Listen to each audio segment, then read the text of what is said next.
Well, today we are very fortunate to have Nathan Pienkowski with us, and I'm not going to talk very long because we're very anxious to hear what you have to say. But Okay. Nathan was actually a classmate of mine several years ago, like 5 or 6, right? Yeah, back A few years in ago. 2000s. And Nathan got his master's degree here in our program as well as his PhD in 2001 and has been doing many interesting things since. I know he's been working in the pharmaceutical training industry, and now he has his own company that he's going to share stories about today, Bull City Learning down in Durham, right? That's right. All right. Exactly. Well, thank you for joining us, Nathan, and Okay. we'll let you take over. Well, thank you. Thanks for having me. I'm excited to be here. It's been quite a long time since I've been here. I can say that I have memories of this particular room back in the early mid 90s when I was in my master's program with Dr. Moore lecturing, standing right here in the middle with one of these overhead projectors and these transparencies, and you put a transparency on there and draw on them. So I guess we've come a long way, but today actually I'm kind of even taking a step back, and I don't have a PowerPoint deck or anything. I'm just working from a step above high school note cards here. I'm working with my notes here. But so I wanted to start by telling you guys a story about this guy. I forget his name, but he's a freelance medical writer who worked for me for a while when I worked for Pharmaceutical Institute. His name was John. Let's just call him John, right? I forget his name. But so John was the guy that I relied on to do a lot of work. So to set the stage, so I was working for the Pharmaceutical Institute, which is a training and an e-learning consultancy that focuses in the life science industries. We probably had about 30 employees. We were owned by a consulting company that had about 300 employees. And then that consulting company was owned by a massive pharmaceutical services provider called Inventive that had tens of thousands of employees. So I was the director of instructional design. My job was to basically make sure that the instructional quality of all of our products was sound. But at the same time, every day we would get these pressures from our corporate people that I never even heard of, that we had to maximize revenue. So I was getting pressure from all these different directions, and I had to hire tons and tons of different resources to help us fulfill all of these things. And then, of course, we'd work with production, and production was always pushing on us to do things a certain way that would make their lives easier and everything. So my life, as the instructional designer as the instructional design director, was really pressure, push, pull, stress, all the stuff every day. And then there was this guy, John. So I worked with writers and designers and all this stuff, and there was this guy, John, and he was living in Maine, and he had been doing medical writing for 20 years. And when I would hire John, even in the early stages, I saw his credentials and I knew about him. But once I had worked with him for a while, I kind of knew what he was capable of. But even then, every time I went to John to work on a project, John was really interviewing me. He wanted to see what the project would be. He wanted to see whether it would fit his skills, whether it was something that he wanted to do, whether it was something that he had the time to do, etc. And as I came to know John, he was like this sea of calm and control. He lived where he wanted to live. He worked when he wanted to work. He was paid, if I recall right, he was paid somewhere around $100 per hour. He deliberately turned down jobs that he didn't like. His kids were in college and everything, so he had a certain life circumstance. But for those who think that that's an appealing life, John had quite an appealing life. And I can tell you that every time I talked to John, I got a little jealous, and I would think to myself, oh man, I remember those days, right? I remember those days. So the reason I'm bringing him up is, in some ways, John is sort of the model of a freelancer in many senses, right? So I'm sure that life wasn't all perfect for John and everything. I've been a freelancer before, and I sort of know what it's like. But in the end, having been on both sides of the aisle, I can tell you that there are a lot of benefits to being out there in the freelance world. And one of the fortunate things about being in the field of instructional design or instructional systems development, instructional technology, is that there's tremendous opportunity to freelance, and especially in the corporate world. So pretty much all of the things that I'm going to talk about today are really kind of from the standpoint of the corporate world. And when I say corporate, I basically mean everything other than academic, and K through 12. So I did a lot and continue to do a lot of work for nonprofits, do a lot of work for associations and things like that. But I lump them into the corporate world because they all operate in essentially the same basic fashion. But there's a lot of opportunity because, in a sense, the way that instructional design and training is practiced is fundamentally, it's done with the use of a lot of freelancers. Because if you think about it, every organization has a lot of training needs at various points in its business life and not others. So they essentially have, it's almost like a business cycle. There are moments when their training needs are high, and there are moments when their training needs are low, and moments when they're high, and moments when they're low. So most training organizations, and when I say that, I mean, the IBMs and Pfizers of the world too, the e-learning organizations, if they run their business as well, at least, they staff for the valleys, right? Because if they don't staff for the valleys, then when these downturns come, they've got kind of an overhead financial problem on their hands. So they staff for the valleys, and then they hire freelancers for the peaks. And depending on the discipline, even if they do a lot of training, they may do video-based. They may use video for their training every once in a while. So it rarely makes sense, for example, for them to hire a full-time videographer. Now, there's a lot of variation here, but every single e-learning company that I've ever heard of, they have staff, certainly, but they also have lots of freelancers that they rely on. And in fact, in some ways, their success really depends on their ability to establish a bench of freelance workers.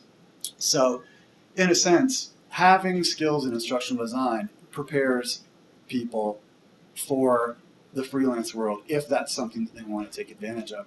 And the other thing that I will say is that, from my perspective, there's more demand than there is supply. So when I say that, that doesn't mean that, it's just easy to find freelance work necessarily. There still is a challenge kind of matching up the opportunities. If you're on the freelance side, the supply side, it's not necessarily always easy to find where those opportunities are. And if you're on the demand side, it's not always easy to find the good freelancers that you need.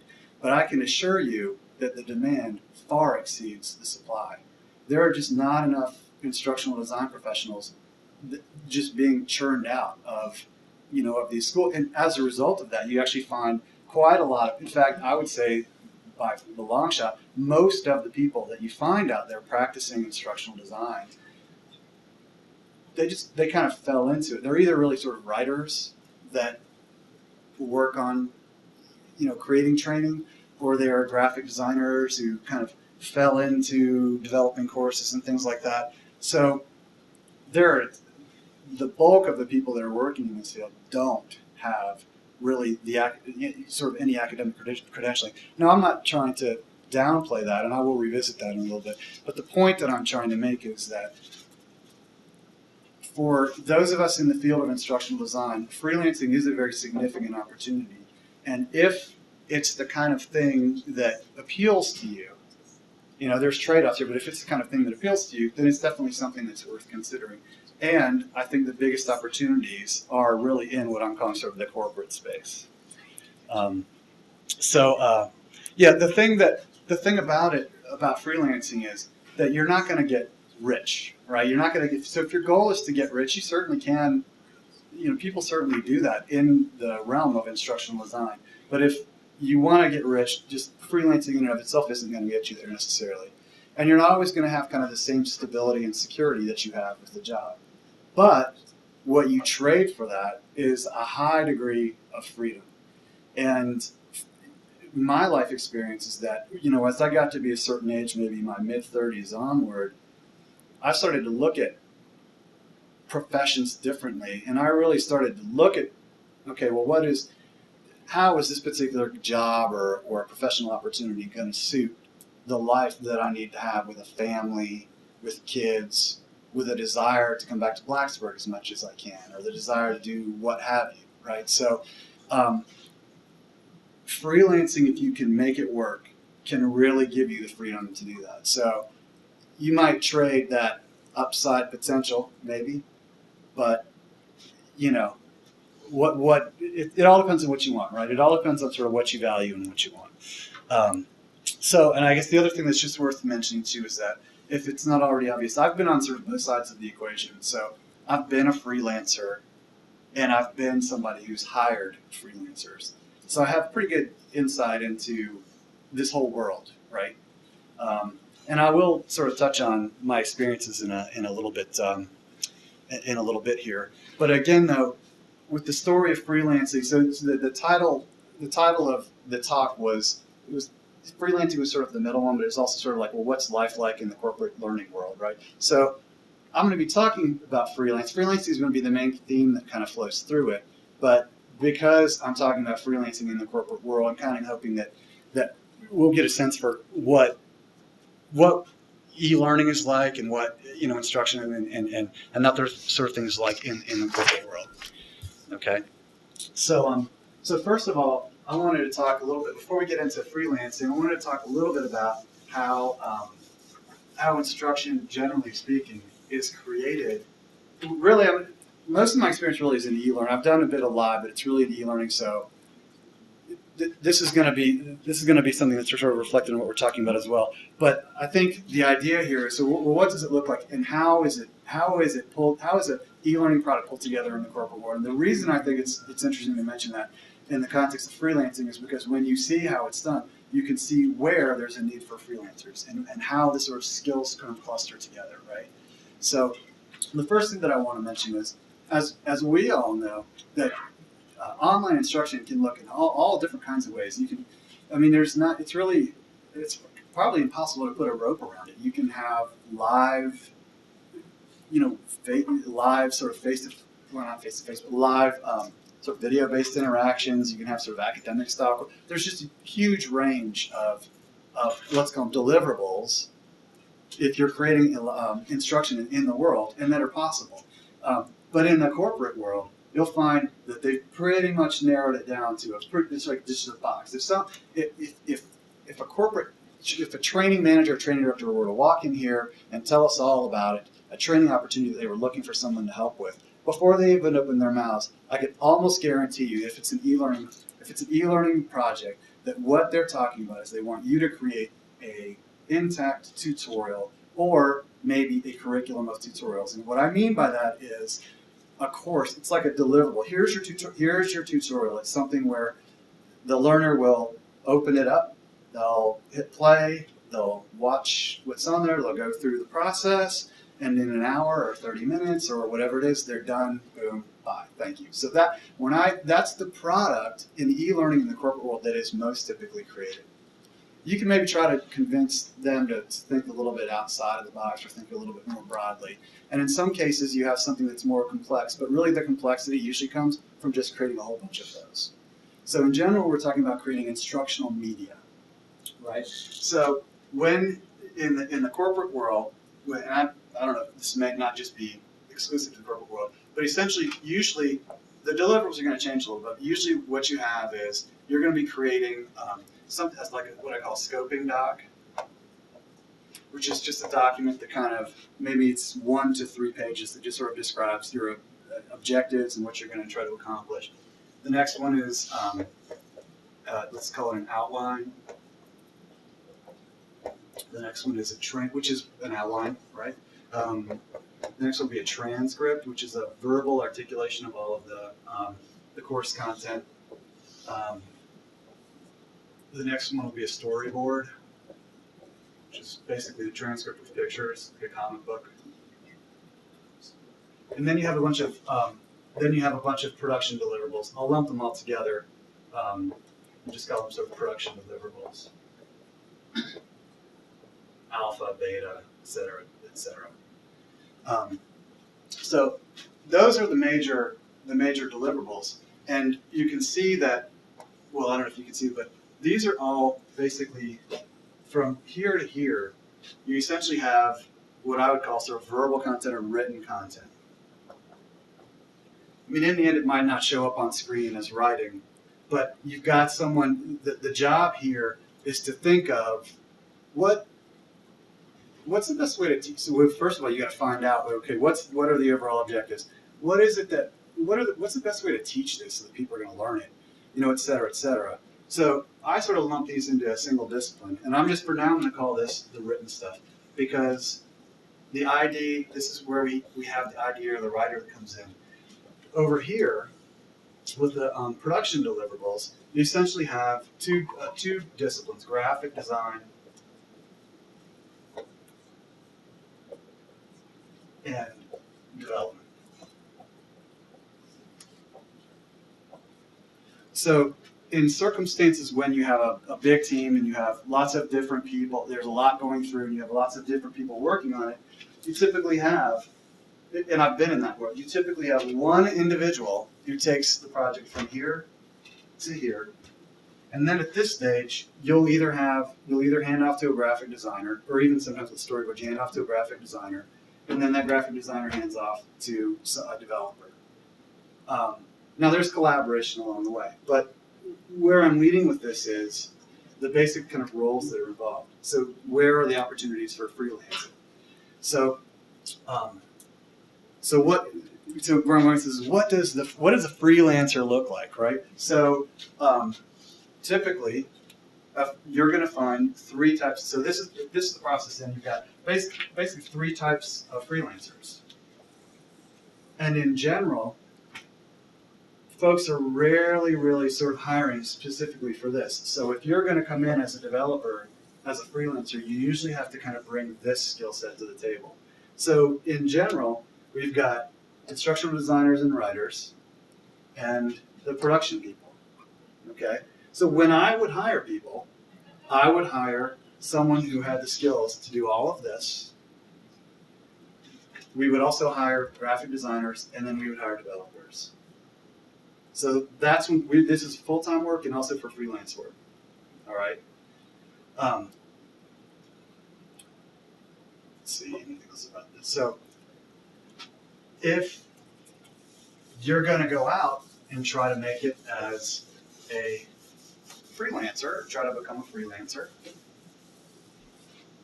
typically you're going to position yourselves as one of these two things. You're going to be a course developer, or you're going to be instructional designer or writer. There are lots of people who do both.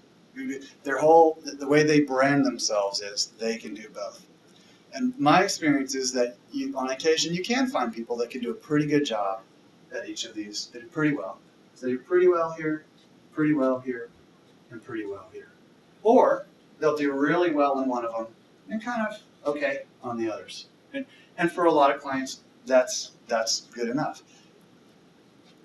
I never wanted to create stuff that was just good enough. So I always believe very strongly in hiring great idea writers, great graphic designers, and great developers. Okay, but it always depends. But I'm going to give you some more information about these things that'll maybe shape your thinking. So a lot of this has to do with your disposition and skill set, what you want to do, right? Do you consider yourself more sort of on this side?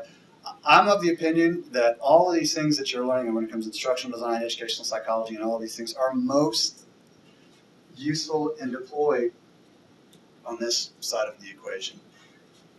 When you get over to the design of like this layout of a screen and motion and all these different things, there's certainly a lot of educational principles and ideas that come into play there. But in the end, if you don't get this part right, you could just do the best job in the world over here. You could have the most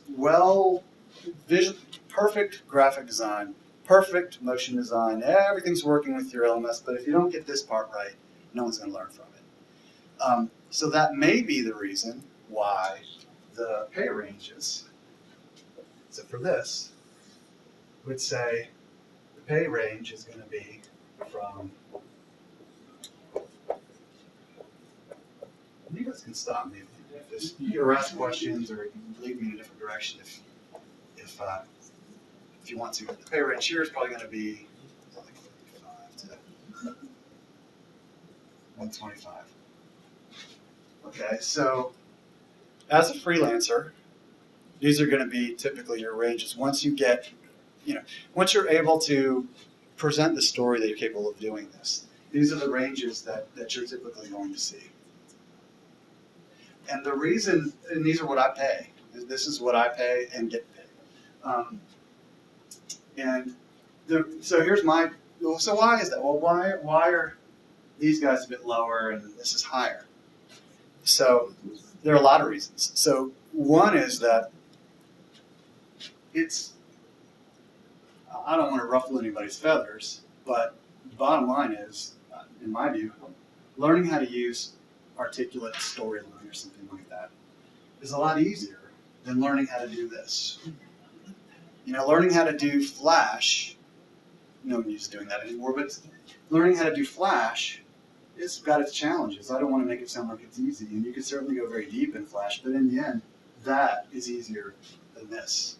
And I can definitely tell you from experience that finding good people to do that is a lot easier than finding good people to do this. It's much easier. And so if you can establish yourself as a quality instructional designer and writer in this sense, that's when you can become like John. Well, you can do it with the other ones as well. So the thing that I would say about this is that if you like the tools and you like all of this, I'd say that there's a lot more projects, or there are a lot more sort of projects, and they're smaller projects, and you can kind of get on them and sort of get them. You become an organization's like articulate guy or their lectora guy or what have you, and they can see that can produce a nice stable source of income as well. But in this role, you also have the potential to become kind of like a strategic advisor to your client. So instead of over here, the client's going, okay, here's the thing I want it blue, here's some style guides, they're really kind of telling you what they want. And that's, nothing wrong with that, that's fine. Here, more often than not, they're coming to you and they're kind of saying, gosh, I know I've got to get these people trained by July, and they've got to know all this stuff because our business depends on it. What do you think we should do? Right? So it's a bit more consultative. In fact, it's a lot more consultative. So, and that's one of the things that makes it hard. So I would say over here, the skill sets that you have to have. So I got this down here. So writing skills, analytical skills, and that's the ID stuff, I think.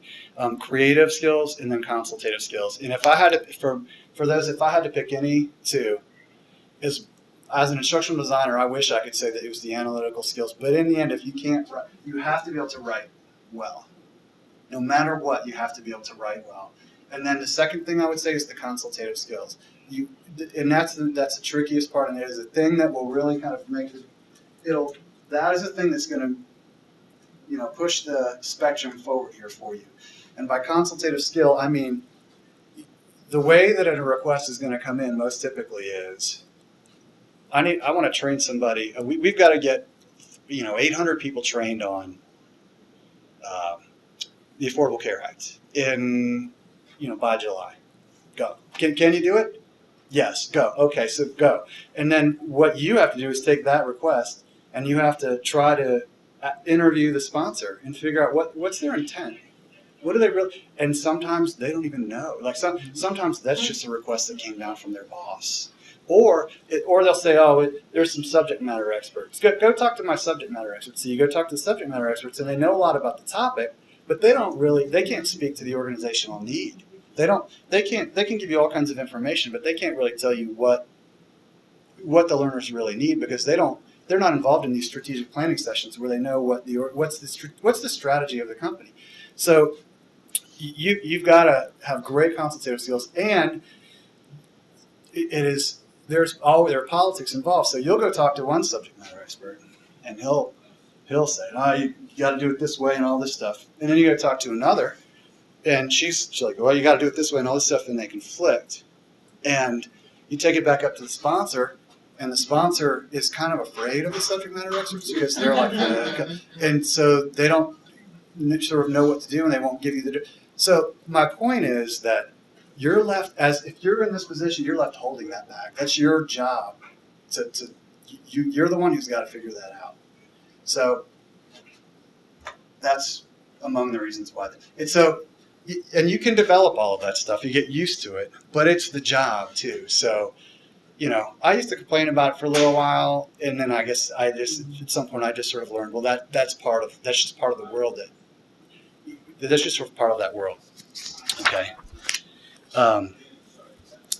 So let's see here. So my suggestion for anybody who really wants to pursue any of this is, for your time here, I suppose you could say, even if it's not here, what I would do if you wanted to get here is to go deep in educational psychology, and I'll explain why in a minute. And here, I would say what you want to do is learn some tools. Figure out what the most popular tools are and learn those tools and learn them, pretty well. And then verse yourself on graphic design rules, the formality of graphic design. And so I'll start over here. I'll talk about this in a minute. But what I mean by this is, because the developers are going to be expected to do a lot of graphic design, you're just going to have to exercise some of this. And I've been involved in some way, shape, or form in graphic design for quite a long time, for a long time. So I've developed a notion or an opinion that graphic design in many senses is a talent, okay? But through my experience, I've come to also develop the opinion that I would rather have someone that knows and can apply formal graphic design rules over someone that has talent and doesn't know the graphic design rules. Because you'll have a graphic designer who has an awesome portfolio, but then they'll give you a design that might look attractive, but there are certain, I don't know what to call it, sort of usability issues that are violated that need to be fixed in there. There can be tons and tons of those, and you don't want to be the one, as the sponsor, you don't want to be the one who has to sort of fix all of these things. So I'd rather have something that abides by formal graphic design rules and isn't quite as beautiful than something that's really beautiful. And this is very learnable. You can go out and you can find some books and resources that'll just give you like some hard and fast rules that you can apply as you're designing screens. But in this one, with the tools, it's articulate storyline and all that kind of business. HTML5 now is a skill set that's needed in addition. But so this one, talking about the educational psychology stuff. So as I mentioned before, I believe because there's so much more demand for instructional design professionals than there is supply, we've got a lot of people that have entered into the profession from outside the discipline, okay? So if you have, and they can do a fine job, I've worked with many of them. When you work with someone who's a writer, they approach the task in a certain way that's very different than the way an instructional designer does. It's hard to articulate that, and I won't go into too much detail. But the point is, it's almost as though they're looking at it as, I'm creating a written asset, so my job here is to just enumerate the topics and then articulate the topics well. And I don't want to say that that's a part of it, but even if in the end that's all that a client wants, I can see that in general, what clients also like to feel is that there's a psychological concept underneath all of it.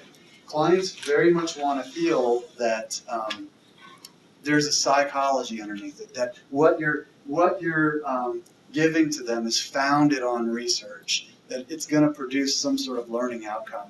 And real or not, if you can talk that talk with them, it means something to them. So I don't want to say that in a cynical way, because I believe that if you attempt to apply ed-psych principles, that you're going to end up with a better product.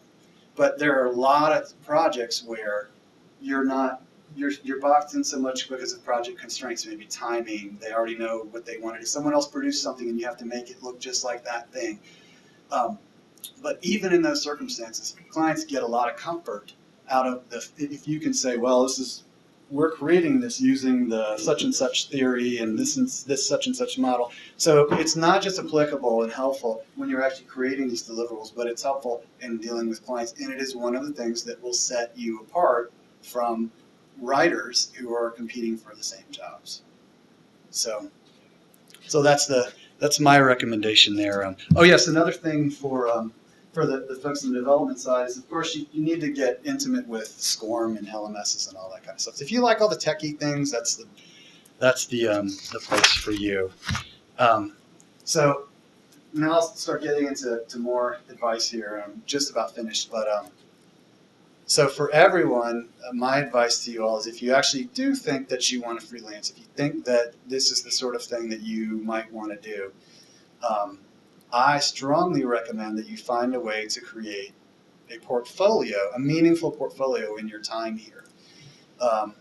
And what do I mean by a meaningful portfolio? So if you have student projects, do a great job. If they're done really well, that's a good start, right? So that's a good place to start. And to have those, that's better than not having anything. What I think is even better, and is possible, because I did some of this when I was here, is either through a formal academic program, a practicum or something, or on your own. Reach out to organizations in this community and tell them, hey, I'm a grad student, I'm looking for meaningful, I'm looking for opportunities to add to my portfolio, to kind of help out. I've got skills in these particular areas. I'm willing to do a project for you pro bono. I think it could be kind of a win-win situation, etc. Can we work together? I've done that many times, and I've always found someone I've always found an organization that was interested, always. So my recommendation is to go find, I had, in fact, most first, so I don't know if so now there's Wells Fargo. Before Wells Fargo, there was Wachovia. Before Wachovia, it was First Union. And I had, First Union, people at First Union in Roanoke. And in fact, when I first started my freelance work, I did it the naive way. My wife, Brandy, she was like, well, what most people, when they consult, they kind of go work for a while and they build up a bunch of, contacts and then they go consult. And I said, I don't want to bother with that. So, in the end, she was probably right about it. But so I was living in St. Louis, and I just found, I forget how I did it, but I found the names of people in training departments in a lot of the major companies there. So A.G. Edwards, which is now, part of Lead, part of, what's the big, whatever. So there are a lot of Blue Cross and Blue Shield. I sort of wrote all of them, and a bunch of them responded. I ended up doing work for them. And, in fact, even though I offered pro bono work, every single one of them, once I was engaged with them, said they weren't comfortable working for them without paying me. So they paid me. But anyway, the point is that if you reach out, you'll find people, and also because you're doing it pro bono, they'll be more willing to sort of work on your terms in a sense. The power relationship is a little bit more even. Like if you're working for someone and they're paying you, then the unspoken power relationship is, okay, I'm the client and I want things done this way. And a client can a lot of times drive you in a direction that's going to produce a deliverable that's good for them, but it's not the kind of thing that you want to add to your portfolio. So if you've got this sort of pro bono relationship with them, there's usually sort of a general understanding that the level's a little bit more even, and they need to be providing you with an experience that's they're going to be valuable to you as well. So that's the one piece of advice. Well, I guess I've given some others. It's one of the big pieces of advice I give you.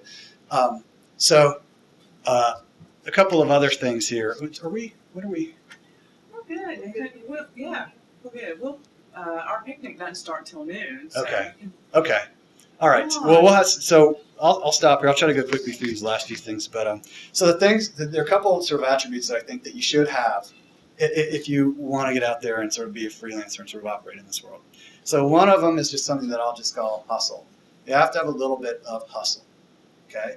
Or you have to be connected, associated with somebody who's got some hustle, all right? So when I was, I don't even know how old, I was shoveling, mowing lawns, shoveling snow, etc. When I became 14, I learned that I could resell tickets to college athletic sporting events and make tons of money. And I did that all the way through high school, college, grad school, and everything. When I was in my PhD program, I think there's a statute of limitations here, and Dr. Dodal's not here anymore. But when I was in my PhD program, I set up, this is in the mid to late 90s, I had a a .com business that was running. It was an online course aggregator called CourseQuest.com. Had it running on one of Dr. Duddle's servers. Oops, I'm not encouraging that. But and it was like I had like UCLA Extension, Digital Think, which became a public company. I mean, I had companies and activity. There was a lot going on there.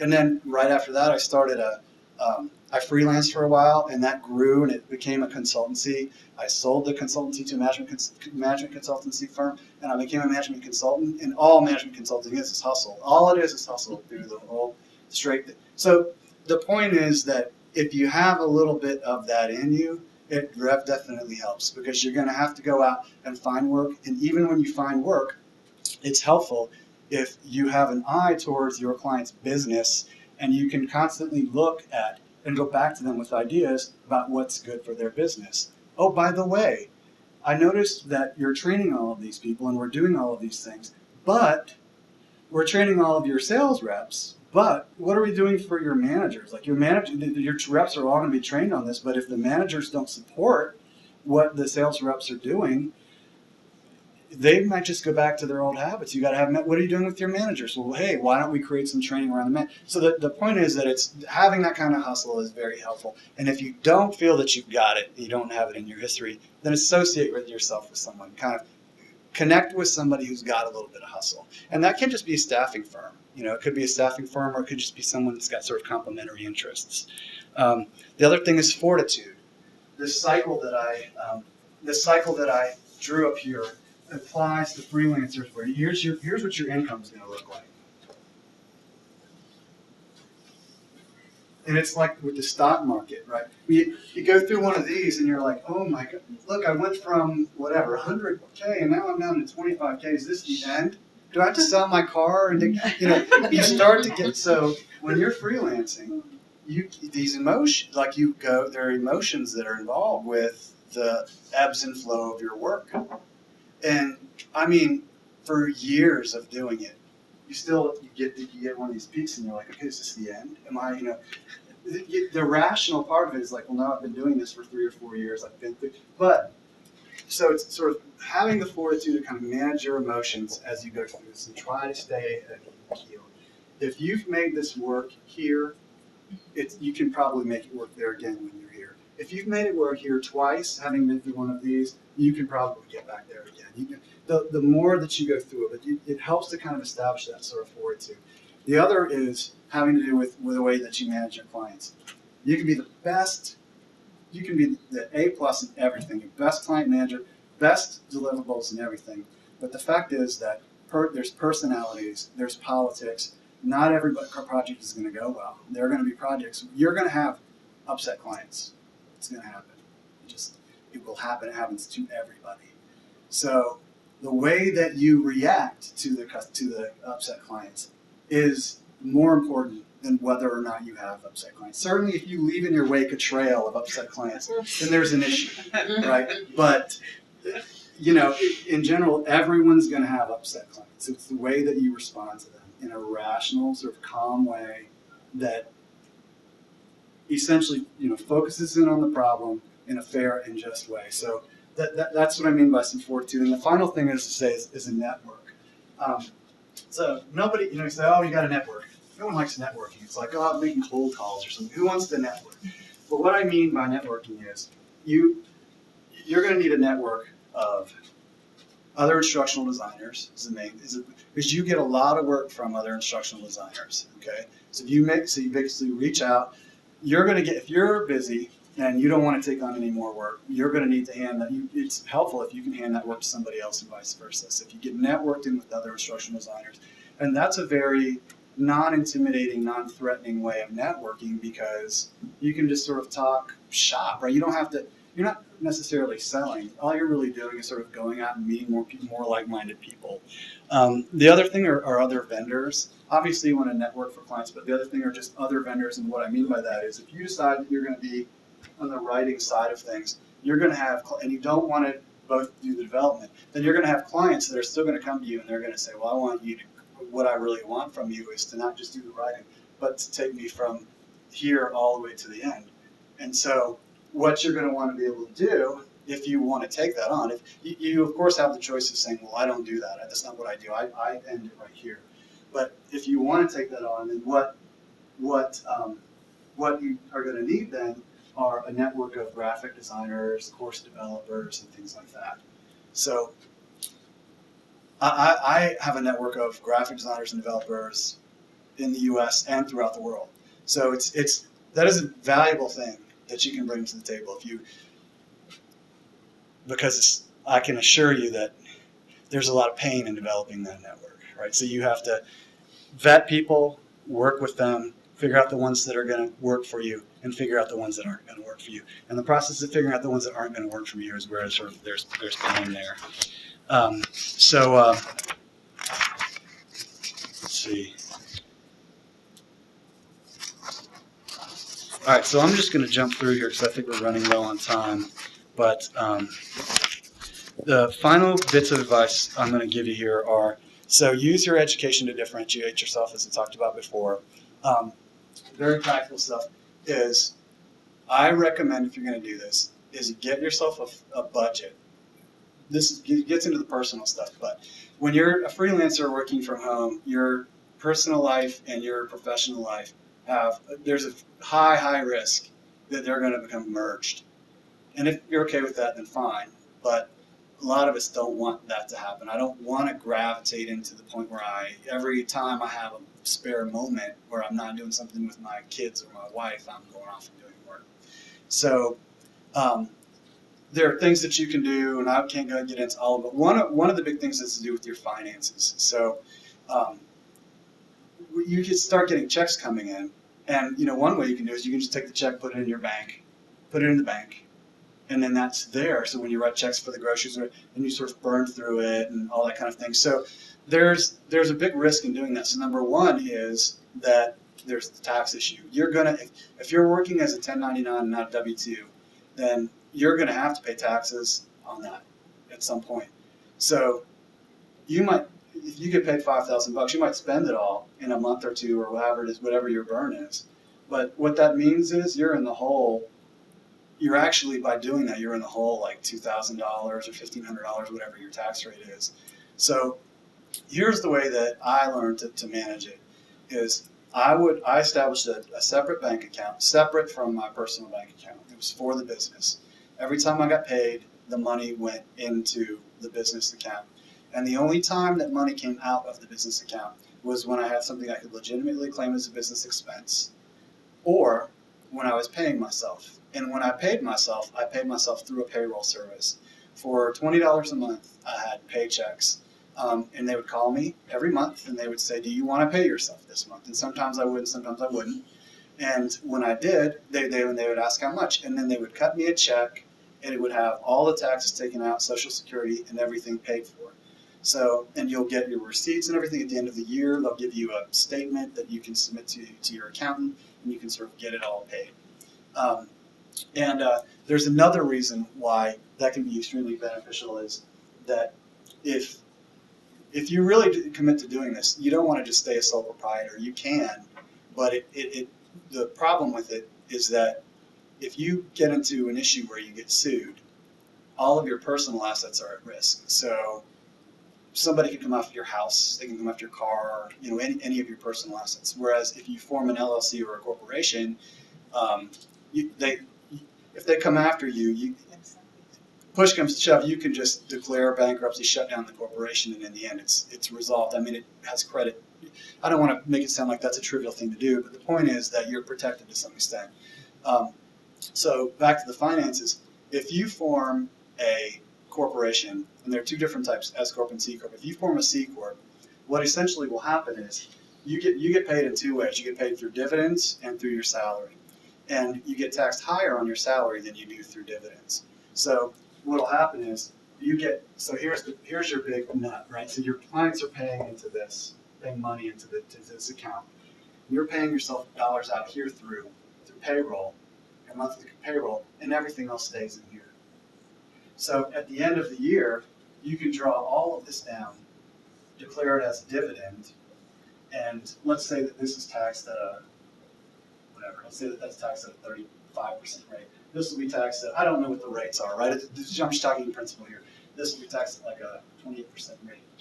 So the point is that forming some sort of a legal entity protects you from liability, and it gives you a lot of financial benefit as well. And that financial benefit is very meaningful because as a freelancer, there are burdens that you take on that you don't have to take on financially that you take on that you don't have to take on as an employee. I don't understand Obamacare enough to really kind of know how that's changing things, but in the end, you've got healthcare. You've got healthcare expenses. You've got to think about your own retirement. 401ks. All that kind of stuff. You get that when you're employed by someone. You don't get it unless you set it up for yourself here. So that is another thing you can do. Is you can have a draw. You can set up a 401k withdrawal. So anyway, that's the last bit of sort of practical stuff that. So that's all I have for you. Any questions? Sure. As a PhD, someone with a PhD, did you find how did corporate react to in terms of having a PhD? Was it valuable, or did you find that you were overqualified for the jobs that they had? Both. So the last company that I worked for, where I was the director of instruction design, when they hired me and throughout my entire tenure there, they were open about the fact that they wanted to be able to say that they had a PhD working there. They wanted to be able to say that they had PhD level thought behind their courses and products. And the company did in fact want good products, but that they wanted to be able to say that as much as anything. So I think in that circumstance it was very valuable, and I think it is absolutely very valuable because what you find is in the corporate world, you'll find a lot of times you'll get hired by people that call themselves instructional designers, and a lot of times they will be people who have been in training or HR or something like that, and they went off and sort of got a certificate or someone. And so they'll come and they'll start to push certain practices. They'll be inclined to sort of push certain practices that aren't necessarily going to be helpful for their broader organization. And they're going to be more willing to listen to somebody. If you push back in the right way, they're going to be more willing to listen to somebody. My experience is that they're more willing to listen to somebody if they have a PhD. So one of the big ones I find is instructional objectives. So here again, I don't know if I'll ruffle some feathers, but a lot of them out there, there's just the thing that's been disseminated where you start a course and you put these formally defined instructional objectives at the beginning of the course. And so that a lot of e-learning courses to start with. This course is, Sales Skills 101. What you're going to learn today is, and they have these formal objectives and things like that.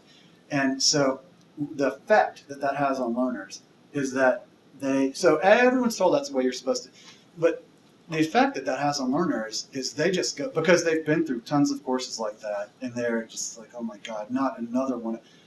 And they just disengage. I'm serious. They will, even if they go through it, they will intellectually disengage from the course right at that moment in the first 30 seconds to a couple of minutes. So the practice that I always tried to use was, okay, the idea behind putting those up there is that we need to convince learners that what we're about to teach them is going to be helpful to them. We need to let them know what kind of commitment they're going to have to make in order to complete the course. So they have to sit there for an hour. Is this going to be a semester-long thing? They have to be convinced that whatever difficulties may be involved in learning this stuff, they're capable of doing it. So I would just have principles like that, and then we can use whatever techniques we want to accomplish those things. But you're going to find people that are like, well, how come you didn't state the objectives like this and like that? And so it really is helpful if you have a PhD, bringing ammo to the table and kind of saying, well, here's what is known about that, and here's what isn't known. I mean, I would be lying if I say you don't, like, I don't want to use the word BS, but there's a little bit, but you can kind of use that, and it can be a big help. Yes. In your presentation, you mentioned that a lot of people are coming in IDT who are not from IDT background, and when you look at the job title in the corporate world, it does not talk about instructional designer. It always have different name. But when you go for the interview or when you go in the deep, then they are talking about like you have to create instruction, you have to develop instruction. So is this something because the job title does not define clearly what is required from you? And there's like a mislink between that, and that's why a lot of people like that's like I've seen I have friends who are from this computer science background, like computer designing background, and when they go for the interview, they say that they are more looking for instruction designer, not graphic designers or not that.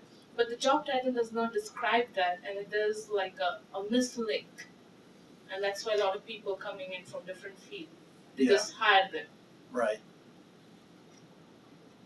All that is true. Is your so? I mean, I've found that. Is there? All right. So how do I? Yes. That is, so there's there. That's another thing. Even so, at the last company that I worked, they just called everybody instructional designers, and so you'd find the people that all they were doing is articulate stuff. They called themselves instructional designers, and the people that were doing this stuff they call. There's nothing. There isn't a standard nomenclature out there that's used for the job titles. So in the end, if you're out there looking and you're looking at job titles, I think that you've got to look at the job description, and even then, if the job description isn't clear, then you've got to dig deeper if you get a chance to have an interview with somebody. But again, the hustler in me says that that's an opportunity, because if I see a job title that isn't written well, and I can come to the table with some established credibility in their eyes, i.e., I've done this at other companies, I have a PhD, etc., then when I'm in that interview, I have the opportunity to, through my question, I have to do it in the right way. This is an art to it, but through my questions and through guiding that dialogue, you can essentially poke holes in the idea of what you're doing, the most direct way of putting it, sort of poke hole or demonstrate to them the vulnerabilities or the gaps in that job description. And in doing so, if you do it in a diplomatic way, you're kind of asserting your own expertise and credibility and potential value, right? Yeah. But I mean, what's a question? Like, what's your question about My this? question was like, as a completely naive in ID from the ID world, when we go for a corporate interview, how should we prepare for that? We having an experience back behind it, we know okay how to deal with it. But if you are completely new, you don't have experience, and if the job title does not describe that, how to prepare yourself to sell yourself for that job, Yeah. Some tips, like how can you prepare yourself? Like if the job title does not describe, but when you are being interviewed, you realize that okay, they are looking for ID. Well, let me throw the question back to you. I mean, try to think back to an example of just imagine an example of this that you can think of in your past. Have you wanted that job? So, as it's described, is it a job that you want? So, they call it an instructional designer. You look at their description of it, and you see that it's not an instructional designer. Is that a job that you want? Would you still want the job as it was described? Maybe not. At that time, maybe if I really need the job, I will try to tailor myself to fit into it, like what I know. But if no, then no. Okay. So then, if you look at it, I don't think there's any hard, fast rules here, but I guess the way I think about it is, if I were looking at that situation, I say, okay, well, they call this instructional designer, but the way they have it described, it's not really a job that I would want. Then I would go into the interview steadfast in that, saying, thinking to yourself, I don't really want this job as they have it written. And then in the interview, your job is to figure out whether this description is what they actually mean. Now, in the process of finding that out, you have the ability to establish some credibility and authority by the questions that you ask, and then even explaining what, in a diplomatic way, what instructional design means to you and the sort of job that you're looking for. And that'll either influence them or it won't. But if you think about it, if you're looking for a job, it's sort of like dating in a sense that you're looking for a match. So the job description might not really be what they're looking for, but if it is in fact what they're looking for, you don't want the job. But the whole point is to sort of get in there, is to get in there and sort of figure it out. So, I mean, I guess I don't really have sort of hard, fast rules, but that's what I would do is I would just be steadfast in looking for what you want and go into the interview trying to figure out whether it's what you want. If it's not what you want, then walk away. I mean, maybe that's overly simplistic, but what I can say is, so I've been interviewed. I've been interviewing people who, in the end, interviewed me, and if they do it well, I end up feeling like I have to please. I end up feeling like I please. You know, you find that I end up trying to please this person, right? And that's a pretty good place to be if you're the one being interviewed. And simply in the right way, sort of taking that disposition with a particular client and with a prospective employer.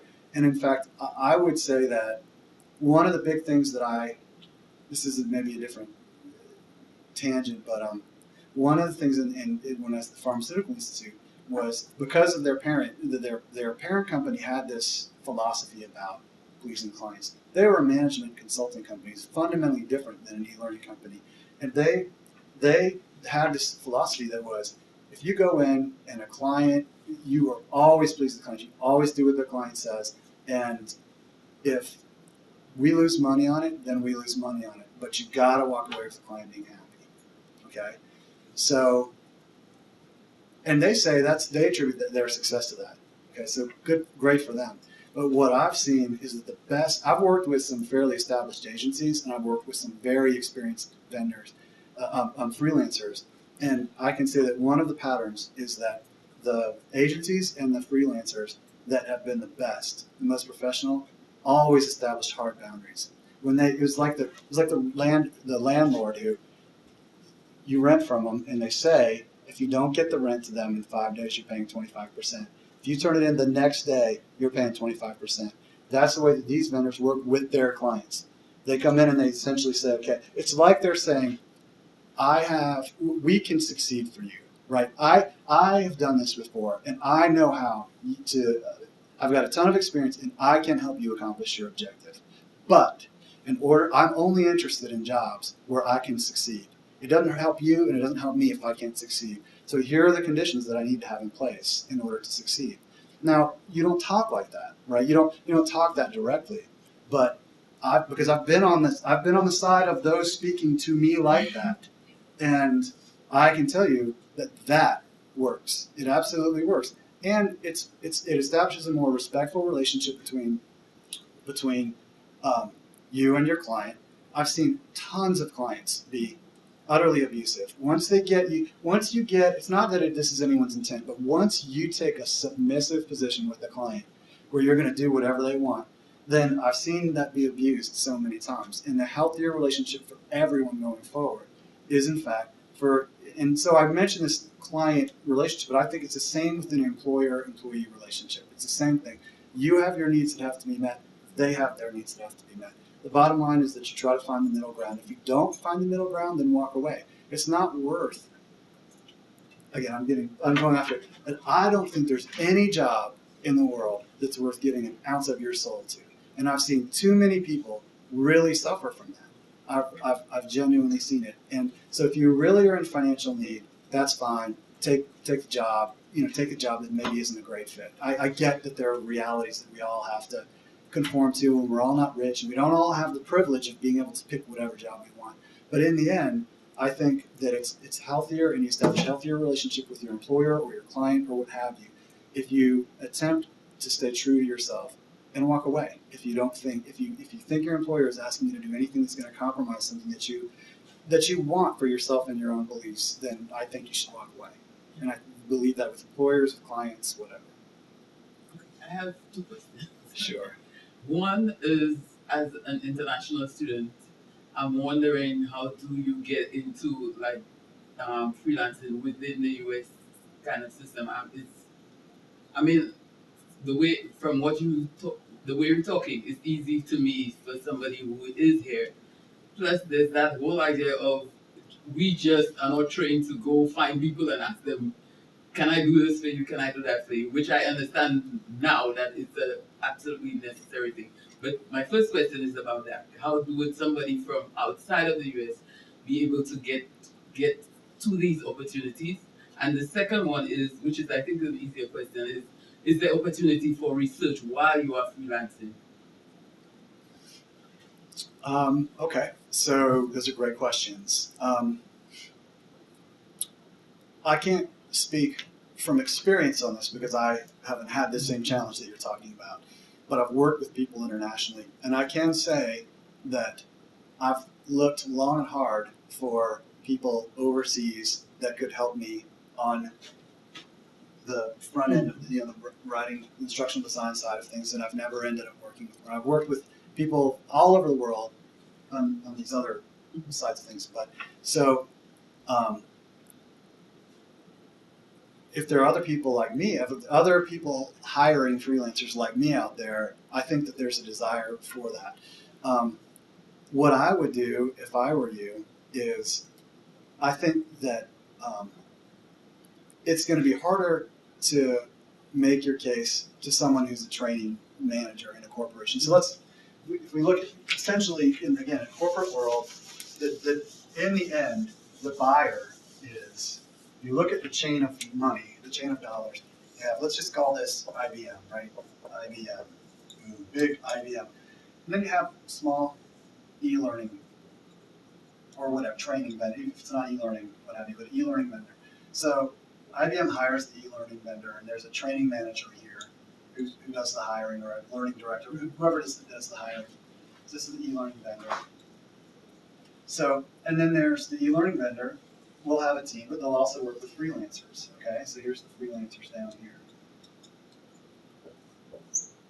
So the freelancers domestically could, in fact, try to circumvent the e-learning vendor and do quite a lot of the time. I think that it would be harder to do that if you're overseas somewhere, but I think that it would not be hard at all to get in with a lot of these e-learning vendors, and there's a ton of them out there.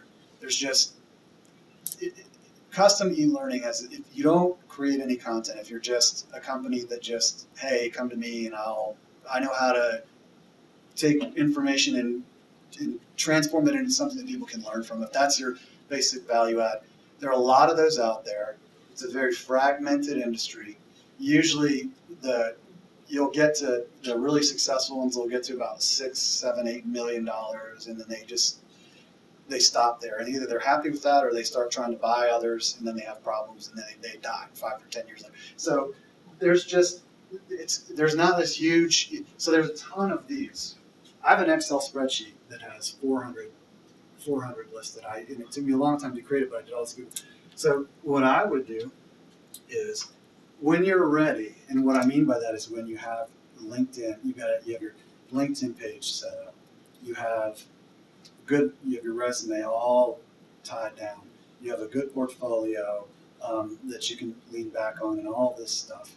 Then I would look up a bunch of e-learning vendors in the U.S. if the U.S. is the market that you want to work in, and then I would just solicit them. I would just with an email solicitation go to their website because they're small. I mean, the biggest one you're probably going to find is like we have 30 people, but usually there are 15 people or something like that. So even if you can't find an individual's email address, if you send something to the general mailbox that's on their website, it's gonna make it to someone who is in a position to make decisions at some point. And that's the way that I would sort of reach out. And I would use the fact that you're international as an advantage. I would find a way to use that as an advantage.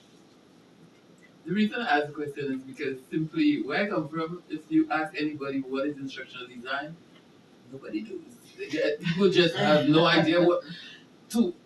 For my husband to tell people what I'm doing as a PhD is such a difficult process. And so even thinking of working within that region is a problem. So to me, the only other way is to jump into like an international somewhere, not necessarily the US, but somewhere international. Yeah. Well, that's that actually raises another thing. Is I think that even in the U.S., if you tell people, if you go down and talk to your guy, someone living in your neighborhood who's like an architect or an accountant, you tell them you're an instructional designer, they don't know what it is. So again, if you're out there freelancing or you're in business or whatever, it is very important that you explain that. There are people, and I've spent more time than you can imagine thinking about how do I answer that question, what do you do? And if you can find just a common way of describing it. So if you're really on the media side, you could say, well, I help busy, I don't know, whatever, I help busy business people figure out ways to use animation to simplify complicated things that they've got to communicate to their team. Or, so if it's instructional design, it's, it could be, I understand the psychology of how people think and learn. And what I do is I apply that, I help companies apply that to their people so that they can learn more effectively and more quickly and, et cetera. I don't know what the right language is, but the point is that I do think that finding a way to describe it in language that the people that you're talking to can understand is going to be important no matter where you are. So even, I guess if you send something to if you're sending something to the e-learning vendors, you could probably use a lot of shorthand, like a lot of sort of shorthand and sort of, you don't have to worry about explaining it to them. But if you're talking to someone up here or someone who could eventually sort of be up here, then it is good if you can find a way to describe things in ways that they understand.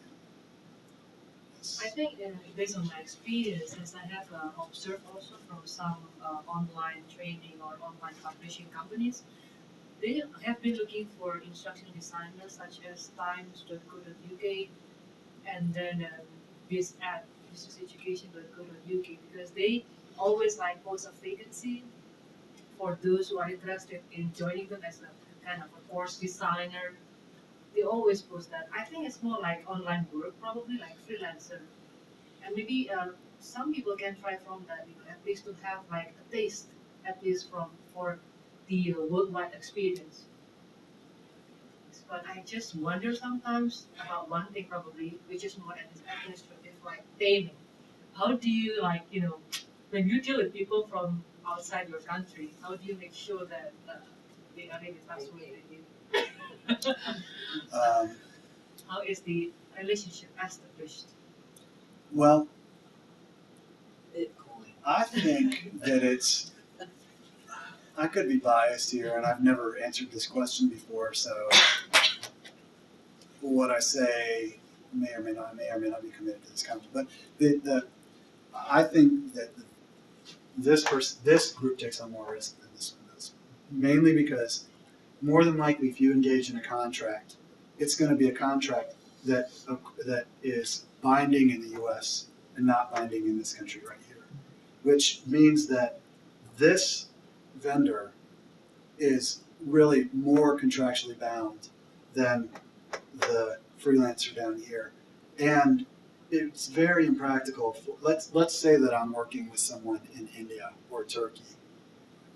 I honestly, maybe I can, but I don't think I can just pick up the phone and call an Indian lawyer and say, hey, I got this freelancer over here that's not doing the job that I need, I got an issue over here, or I'm not, whereas I don't know if people internationally realize this, but honestly, if they're not getting paid up here and they have a contract that's binding in the U.S., they literally can they can Google a lawyer in Durham or whatever in that hometown, they can call them up and they can say, hey, I got a contractual issue here. Now, how far is that going to go? I don't really know, but I think the point is I think they're more, and I've experienced this before. I've worked with freelancers in other countries where everything's been going fine, and then all of a sudden you reach a certain very critical point. You're deep into it, and you can't reverse track.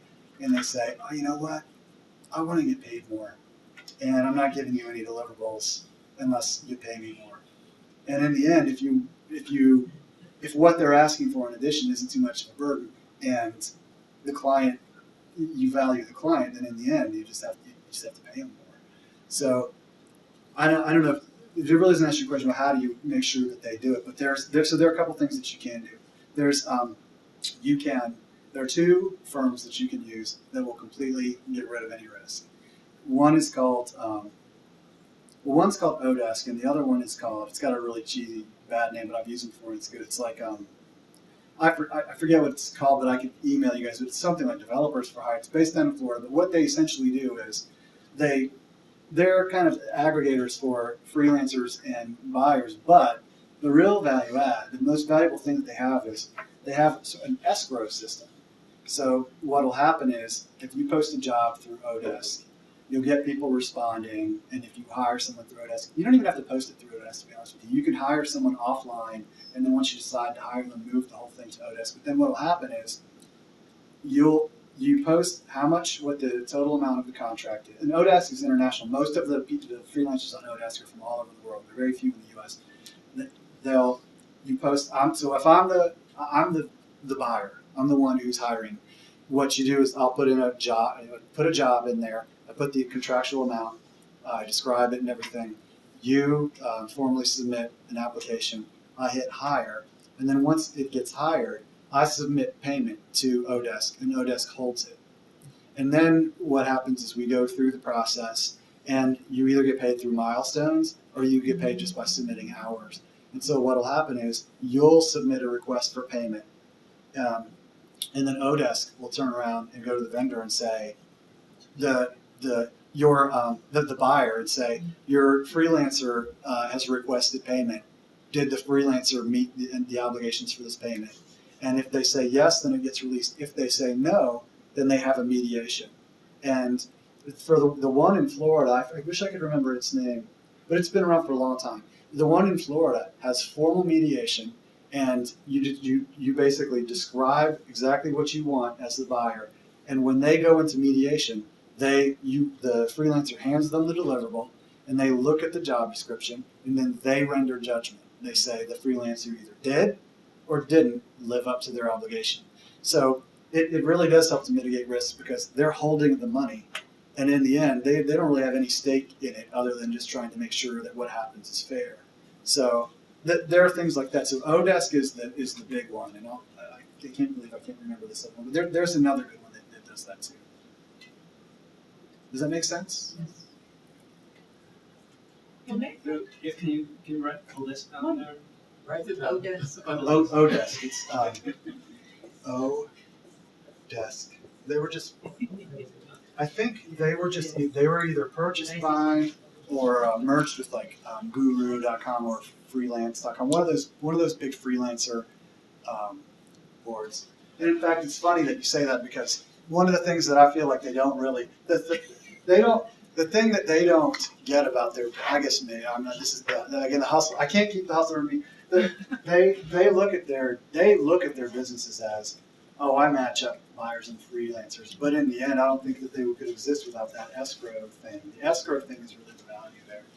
May I know what categories they fall into? Like, when we search for the keywords so that we know that, so that we can find other companies in the same service. These? Like Odesk. Odesk. What categories do they fall If you type in freelancer, if you type in freelance anything, freelance writer, freelance, anything, what's going to happen in the sponsored Google results is you're going to get like freelance.com, Guru, Odesk, things like that. You'll find a lot of them because what they've done is they've managed to get Google to index a lot of them. They've gotten Google to index their freelancers, just like LinkedIn. It's kind of a pain on Google, but they have Google indexing all the individual profiles. So they kind of have owned that bit of. So if you type in freelance, almost anything, contract, anything, you'll find a lot of different sites like this that will come up. But the ones for the escrow service, the big one that I've used a lot is Odesk. Well, we should probably start heading to the Yeah, DEFCON, but we want to thank Nathan for joining us.